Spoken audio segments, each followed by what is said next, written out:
Ça veut dire que si Dieu t'a dit, dans un an tu dois faire ça, dans un an je dois tout faire pour atteindre l'objectif que Dieu m'a fixé.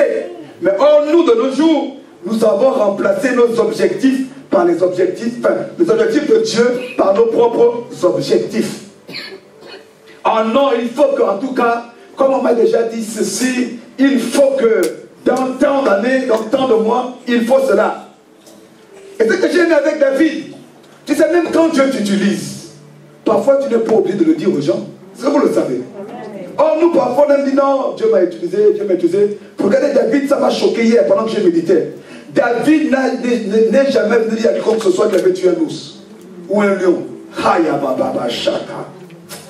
Ouf. David n'était jamais venu dire à maman, aux gens que tous les jours je tue les ours, je tue les lions. Seulement le jour où il y a eu Goliath qu'il a dit ça. Or, ça se passait tous les jours. Vous n'avez jamais réfléchi à ça? Il tuait les lions, il tuait les ours, mais il le disait à... Quelle humilité.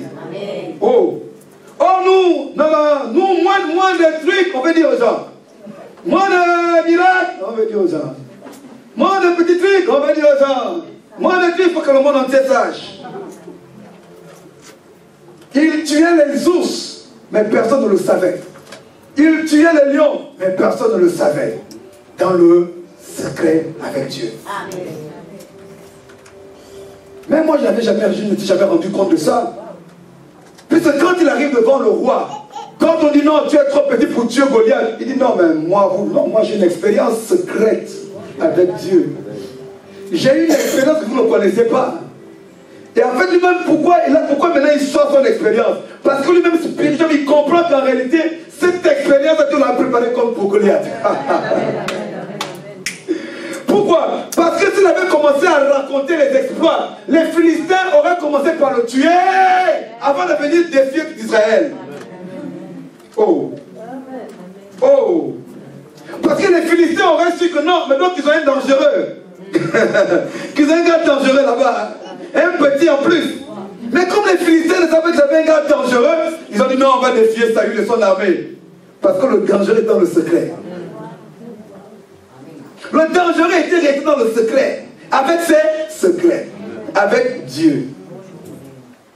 Mais si le dangereux a vu commencer à exposer ses exploits, il a dit non. Comme même ses frères, même dans sa famille, les sorciers disent non. Ah, donc Dieu est... Ok, on va terminer vite fait là. Parfois, il y a des exploits que tu fais avec Dieu que les gens ne sont pas obligés de connaître. Parfois, les gens ne sont pas obligés de les connaître. Demandez à Joseph, à cause de ses révélations, il a fini dans un puits. Il y a des exploits que tu peux vivre avec Dieu. Parfois, dis Seigneur, je te bénis au temps convenable, je les raconterai. Alléluia. Que les gens aillent même raconter à ta place. Il a même raconté même loin, là où tu habites. Comme ça, les gens qui sont avec toi vont encore te prendre comme quelqu'un d'insignifiant. Parce que notre Seigneur, même si tu m'utilises maintenant, je sais qu'au temps marqué, pour toutes choses, tu me lèveras. Alléluia. Amen. Alléluia. Parce que bien aimé dans le Seigneur, c'est pas à nous de faire notre propre publicité. Nous faisons la publicité du nom de Dieu. Mais parfois, en voulant dire ce que Dieu fait au travers de nous, en réalité, on fait notre publicité sans s'en rendre compte, inconsciemment. Parce qu'on peut vouloir montrer, oh, mon Dieu m'utilise aussi. Dieu m'a utilisé. Dieu m'a utilisé. Dieu m'a utilisé. La sœur a aidé la sœur. Elle n'est jamais venue dire qu'elle a aidé la sœur. C'est la, c'est la sœur en venant rendre témoignage qui a dit la sœur m'a aidé. Oh, comment? Est-ce que vous comprenez comment ça fonctionne? Est-ce que vous comprenez comment ça fonctionne? Vous voulez être élevé par Dieu? Dieu va faire. Dieu va faire. Dieu va faire. Allons-y sur l'enseignement. On va aller dans la connaissance de qui est l'Éternel et comment l'Éternel fonctionne. Alléluia. Amen. Parce que le Dieu va faire, là, mon ami, c'est vague. Mais le Dieu va faire et la réalisation de ce que Dieu va faire, il y a un fossé, il y a des étapes. Mais seulement on ne t'a pas dit ces étapes-là. Alléluia. Bien aimé, pourquoi Dieu a aimé David? Parce que David, en réalité, par son cœur, on a parlé de l'homme sur le cœur de Dieu, Par son cœur, David manifestait tout simplement, à l'époque, avant même que Paul ne soit, David avait déjà les fruits de l'esprit. Oh. David était le prototype même des fruits d'esprit. L'humilité, la patience, la bénignité, la tempérance. Bien aimé, si tu veux être distingué au milieu d'une multitude de personnes, c'est d'abord par ton caractère. Parce que tu ne seras jamais le seul à faire les miracles. Tu ne seras jamais, vous savez, parfois, quand je me balade un peu, c'est vrai que j'en parle ici, mais quand parfois vous allez sur YouTube, oh, donc il y a aussi un homme de Dieu comme ça. Oh, donc il y a aussi un homme de Dieu. Mais celui que tu pensais qui fait des miracles, il n'est pas le seul. Tu vas toujours découvrir quelqu'un d'autre qui fait des miracles. Mais vous n'allez pas toujours découvrir quelqu'un de doux tous les jours. Vous n'allez pas toujours découvrir quelqu'un de patient tous les jours. Vous n'allez pas toujours découvrir quelqu'un de tempérant tous les jours. Quand vous rencontrez de telles personnes, elles vous marquent à vie. Elles vous marquent à vie. Je vous dis la vérité.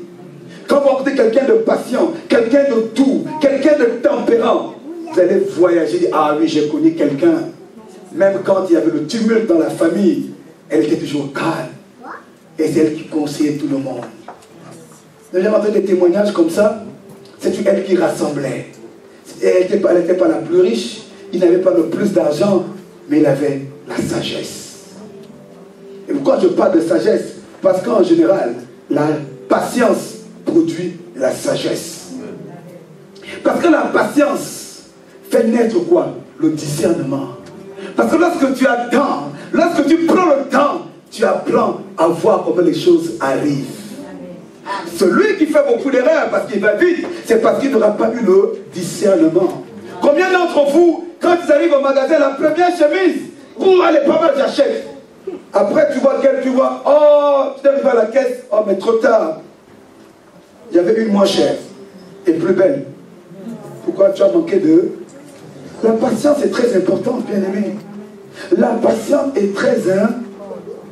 Combien de personnes font des choix, même quand tu cherches le travail? Il faut être patient. Tu peux avoir plusieurs propositions de travail. Prends le temps. Prends le temps. La Bible déclare de donner parfois à tous les esprits. Pourquoi beaucoup de personnes, aujourd'hui, ils sont embarqués par des fausses prophéties? Manque de patience, à cause d'un manque de discernement, à cause d'un manque de patience. Même quand tu reçois la prophétie, examine-la. La Bible déclare, ne donnez pas foi à tout esprit, mais éprouvez-les. Prenez le temps. Je prends le temps. Je prends le temps. Je prends le temps d'écouter. Et je prends le temps d'analyser. Puisqu'on dit que quand on prophétise, examiner toute chose. Il faut du temps pour examiner une chose. Alléluia. On examine par 2, 4, 6. On examine dans la prière. On examine dans la présence de Dieu. Tu dois prendre du temps afin de retenir ce qui est bon. Mais si tu n'es pas patient parce qu'on a dit, on va donner une prophétie qui est longue, une prophétie kilométrique. Mais dans tout ce qui est kilométrique, qu'est-ce qui est de Dieu? Qu'est-ce qui est de l'homme? Parce que le canal reste humain, n'oubliez pas ça. La prophétie, elle est comme un enfant qui sort du sein d'une mère. Amen. Quand l'enfant sort du sein d'une mère, alléluia, il y a toute la saleté, tout l'emballage. Parfois, on enlève d'abord le scotch, l'emballage, l'étiquette, le bon produit à l'intérieur de la prophétie. Oh, gloire à Jésus. Amen. Gloire à Dieu. Oh. Gloire à Dieu. Dites gloire à Dieu. Dites gloire à Dieu. Gloire à Jésus. Bien aimé. Oh, glory, glory, Saül, David a remplacé qui? Saül. C'est quoi la différence entre David et Saül? Un homme patient remplaçant un homme impatient. On va le lire. On va bien aimer. J'ai venu pour cette onction d'enseignement qui... Vous savez, à une époque, j'aimais enseigner. Après, c'était parti. Oh, gloire à toi, Jésus. Moi, j'aime l'enseignement en réalité. Hein. J'aime l'enseignement, mais parfois, c'est lui qui me rend mouvementé.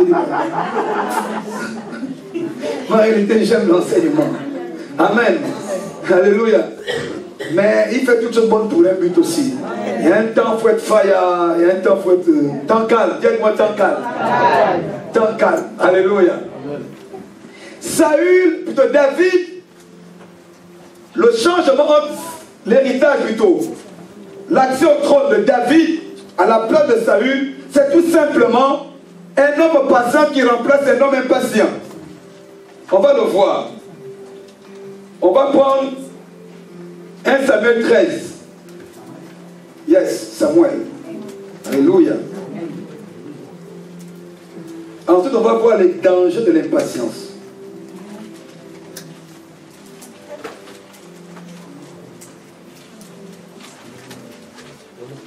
Même hier, quand j'étais rentré à la conférence, je disais, même parfois pour chasser les démons, n'allez pas vite, hein. Sauf si Dieu vous pousse. Même pour Paul va dire, oh, il y a tellement de références sur la patience, ne pas faire les choses trop vite. Il va dire à Timothée, ne te rate pas d'imposer les mains aux gens. Ne te presse pas. Ne te presse pas de signer un contrat. Ne te presse pas, ne te presse pas, ne te presse pas. Prends le temps. Vous savez, j'ai remarqué une chose. Il est vrai que parfois Dieu met la pression. Mais c'est une pression qui est accompagnée de paix. Mais le diable aime pousser les gens à la rapidité. Il veut tout pousser. Voilà pourquoi je suis convaincu que le diable est rentré dans l'église. Parce qu'on veut tout faire vite. Et voilà pourquoi il y a un peu de résultats. Voilà pourquoi aussi l'église a peu d'impact.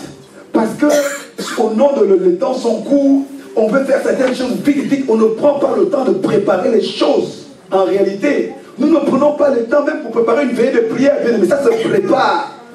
Et nous devons demain le séminaire. Allez, on va essayer la semaine prochaine. Il y a des endroits, on dit convention, c'est dans 6 mois. Allez en Afrique. Séminaire, c'est 1 an en avance, on commence à nous préparer dans la prière. 1 an en avance. Ici, c'est du tic au tac. Bon, on fait un séminaire la semaine prochaine sur la brosse étoile, il n'y a aucun impact. Il n'y a rien ne se passe. C'est normal, vous improvisez tout. Vous improvisez tout, aucune préparation, parce que quoi, Dieu est avec nous. Ah bon? Mais Dieu, là, il a des principes. Mais ce Dieu-là, il a des principes. Regardez même le Seigneur, on va lire un Samuel, ne vous inquiétez pas. Même le Seigneur, les prophéties du Seigneur, on a attendu combien de siècles? Ésaïe a prophétisé 8 siècles avant. Jérémie 7 siècles avant que le Yeshua arrive. 8 siècles avant, Ésaïe a prophétisé. 8 siècles, ils ont attendu. Jérémie 7 siècles avant, on a entendu. Il y a même des prophètes d'Ésaïe qui ne sont même pas encore réalisés. Donc 8 plus 2 siècles, 10 siècles sont déjà passés. Il y a des prophéties qui ne sont pas encore réalisées. Mais nous, parce qu'on a dit, et que j'ai senti, lorsque je suis tombé, quand je me relève, ça doit se réaliser. Non, ça ne se passe pas comme ça. Non, frère, soeur, non. Ça ne se passe pas comme ça, les affaires de Dieu. On va être à l'école du Seigneur. Ça ne se passe pas comme ça. Il y a des prophéties, il y en a oui, mais il y a d'autres, mon ami, ça ne se passe pas comme ça.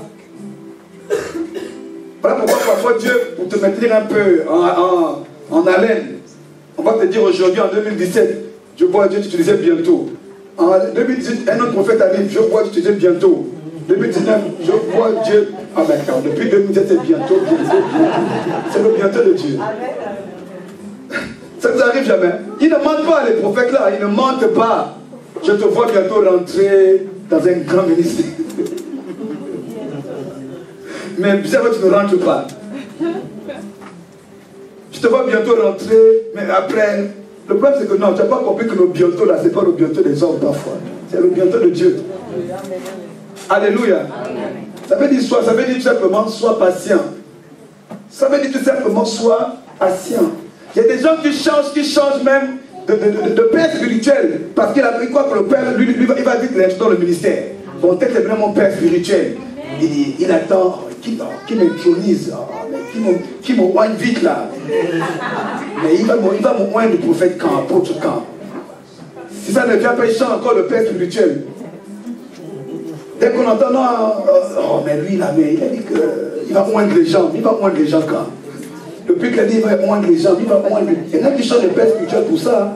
pour être reconnu là-bas et qu'on lui verse l'huile, on lui pose les mains à la tête. Il y en a qui changent de père spirituel pour ça.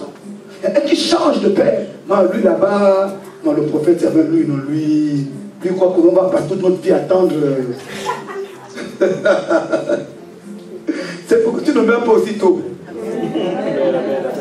C'est pour que tu ne meurs pas tôt. Et que tu serves Dieu longtemps. Et que tu aies plus d'impact longtemps. Et que ton témoignage soit plus longtemps. Amen. Alléluia.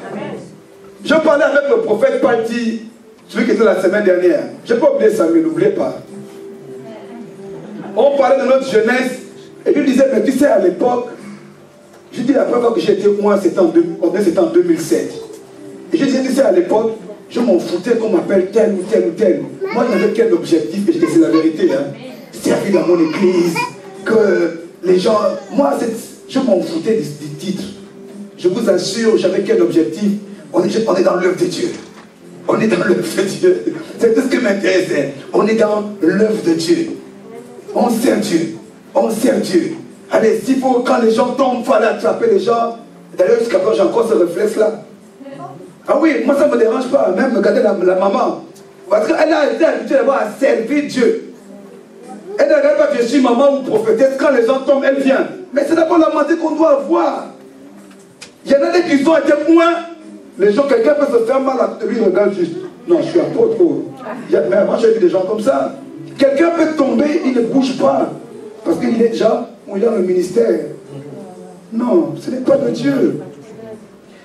Avoir un titre ne t'empêche pas de secourir ou d'intervenir.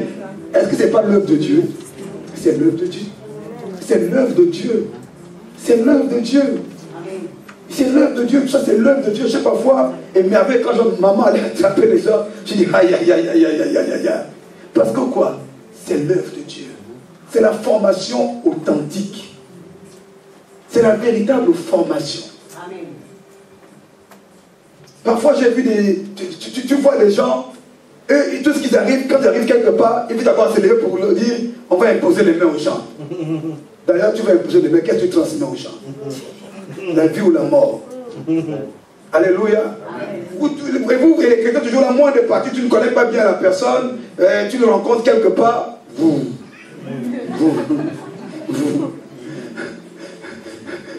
il n'a aucune recommandation, attention, hein. Alléluia. Prenons un Samuel 9 à 13. Samuel 13 9 à 13. Samuel dit, qu'as-tu fait? Plutôt, alors Saül dit, amenez-moi l'holocauste et les sacrifices d'action de grâce. Oh Rabachanta. Et il offrit l'holocauste.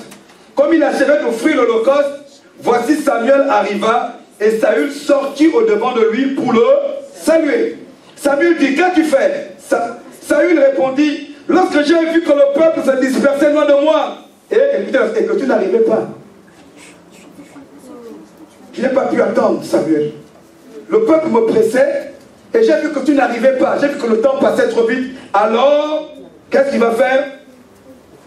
Lisez avec moi, qu'est-ce qu'il fait? Alors, je me suis dit, les Philistins vont...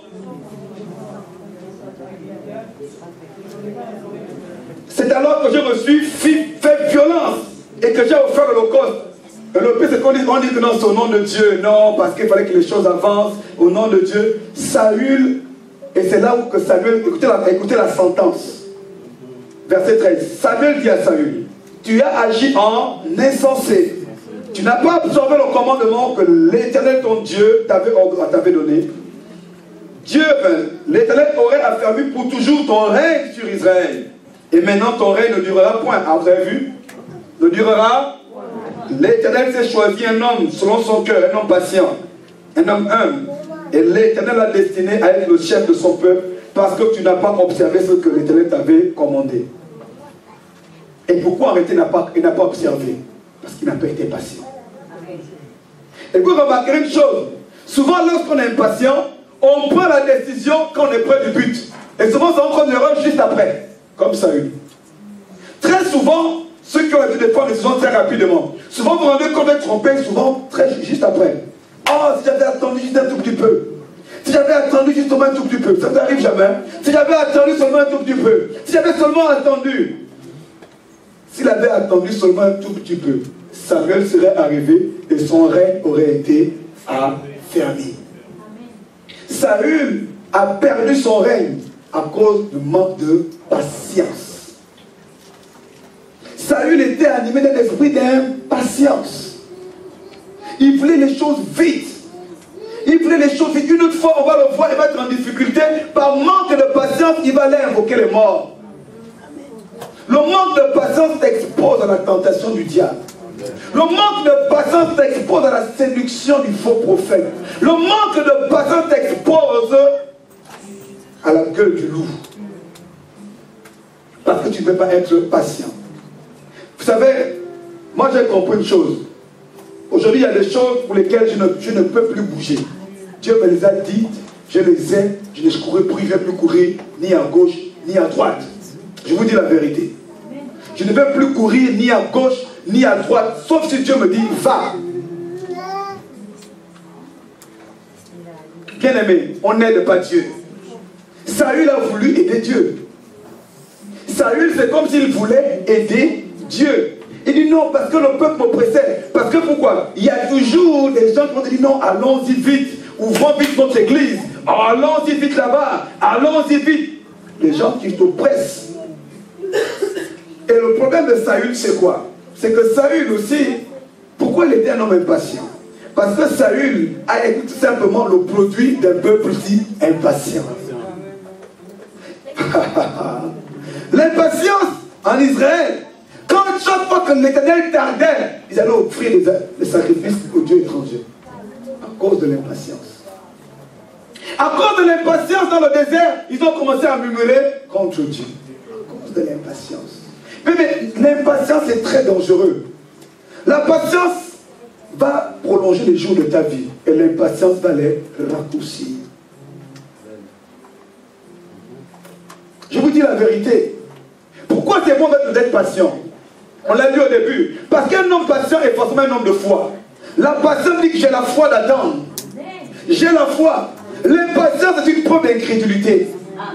Parce que Dieu peut agir même à la dernière minute.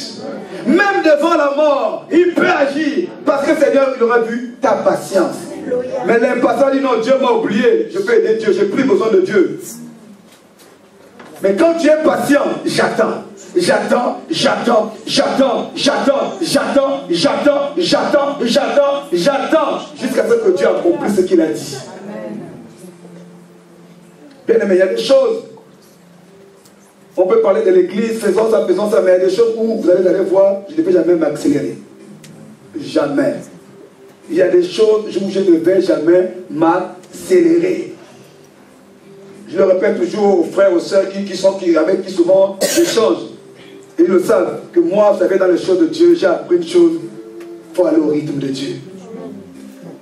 S'il y a une chose, je ne connais pas tout de Dieu, mais s'il y a une chose que j'ai appris de Dieu, d'aller au rythme de Dieu. Beaucoup ont fait naufrage à cause de cela. Voulons aller plus vite que la musique. Beaucoup ont fait naufrage. Beaucoup ont fait naufrage. Bien aimé, s'il y a un homme qui a marqué la Bible, la parole de Dieu, les Hébreux, c'est Moïse. Pourquoi Dieu a aimé Moïse? Un homme patient. Nombre 12, 3 à 4, je vais le lire pour vous pour gagner du temps. Il dit, est-ce seulement par Moïse que l'Éternel parle? N'est-ce pas aussi par nous qu'il parle? Et l'Éternel entendit. Or, Moïse était un homme fort patient. Plus qu'aucun homme sur la face de la terre. L'une des qualités de Moïse était la patience. La preuve, Moïse, bien qu'il savait qu'il avait l'appel de Dieu, Moïse est rentré dans le ministère à 80 ans. Qui peut attendre autant d'années parmi nous encore? Moïse est rentré dans le ministère à 80. Waouh!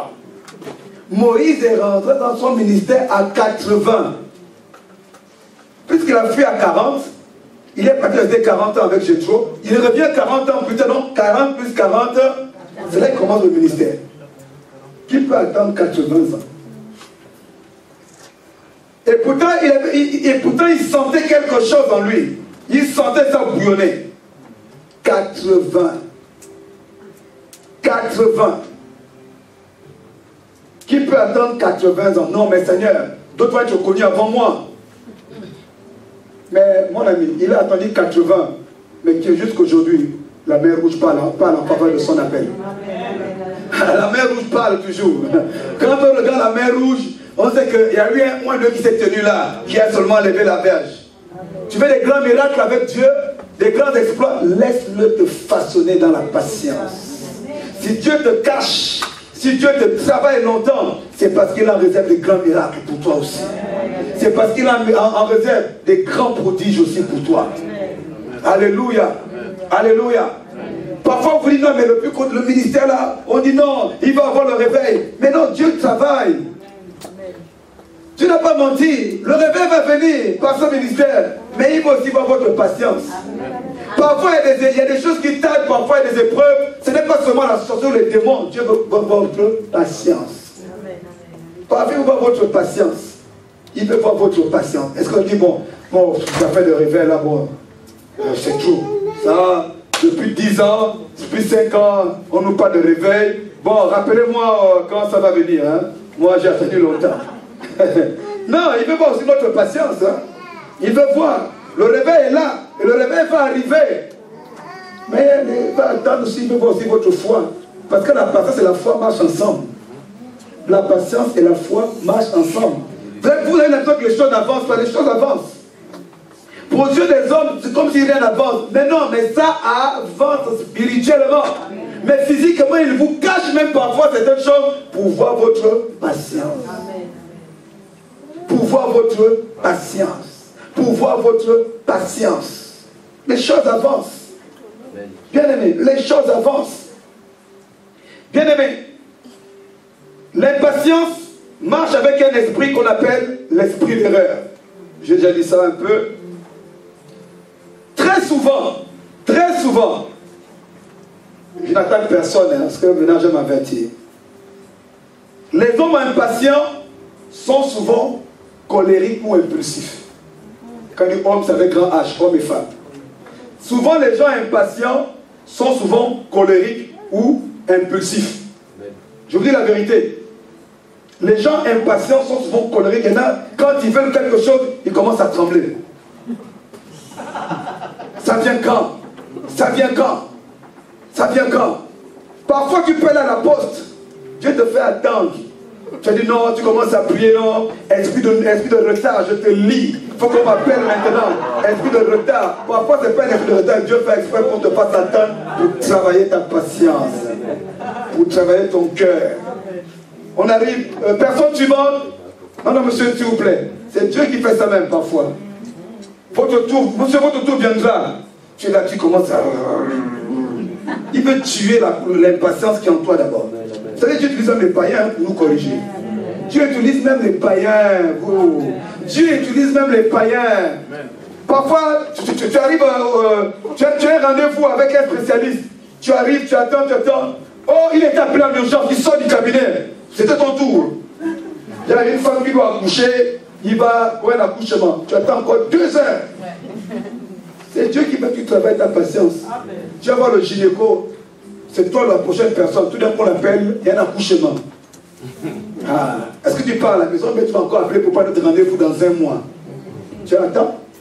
Dieu veut travailler ta patience. C'est le maître des temps et des... Parfois on a combattu des démons, alors parfois c'est Dieu qui nous travaille. Amen. Parfois on a combattu les démons quand Dieu nous travaille aussi. Je vous dis la vérité. Hein. Parfois on a combattu des démons dans certaines circonstances où parfois Dieu nous travaille. Non monsieur, attendez, votre tour arrive. Coupure de courant. Ne partez pas monsieur, les systèmes vont redémarrer les ordinateurs. Non, on a plein de techniciens. Tu commences à te mordre la lèvre. Pourquoi ça arrive quand c'est mon tour? Un an, j'ai passé éteindre au courant.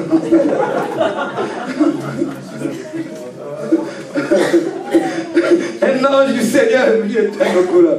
Ah oui, c'est lui. Ah non, lui, il est trop impatient. Il va attendre un peu. Il envoie un ange aller toucher un peu l'ordinateur.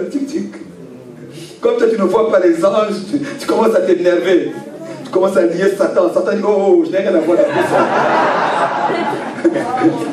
Satan dit, ma Dieu, oh, mais ton fils là-bas, toujours moi. Alors que Dieu est en train de corriger, de tailler quelqu'un. Dieu est en train de travailler le cœur de quelqu'un. Dieu est en train de bien aimer la patience. Vous savez, on dit quoi? La pression du lait produit la crème. La pression du lait produit la crème. Il veut le bon fruit en toi. Il veut le bon fruit. Là, il est pressé, impatience.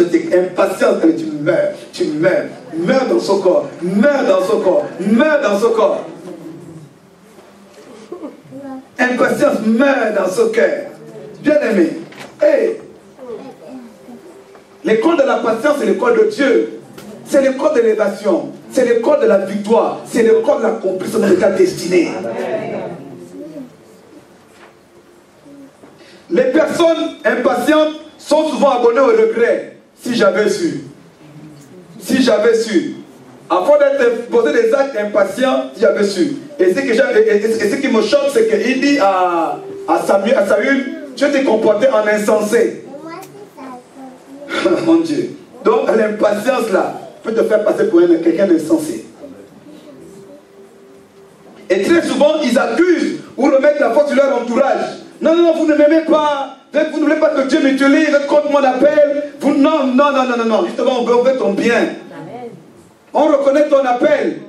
Mais tu dois encore être bradé. Bridé, on dit, autant pour moi.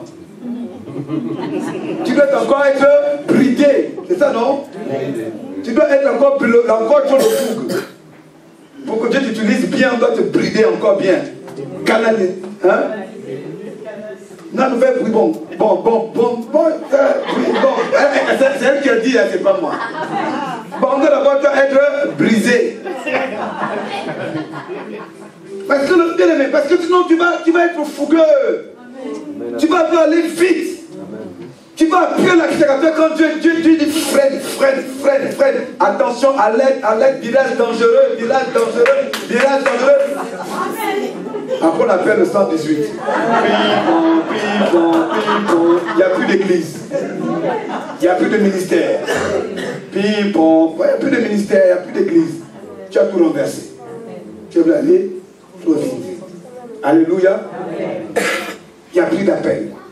Non, et souvent, c'est des gens qui regrettent toute leur vie. Si j'avais su, je n'aurais pas. Si j'avais su. Pourquoi vous ne m'avez pas dit? Souvent, ils disent, pourquoi vous ne m'avez pas dit? Pourquoi vous ne m'avez pas averti? Oh, souvent, on les avertit, hein. Mais les gens impatients, non, pourquoi vous ne m'avez pas averti?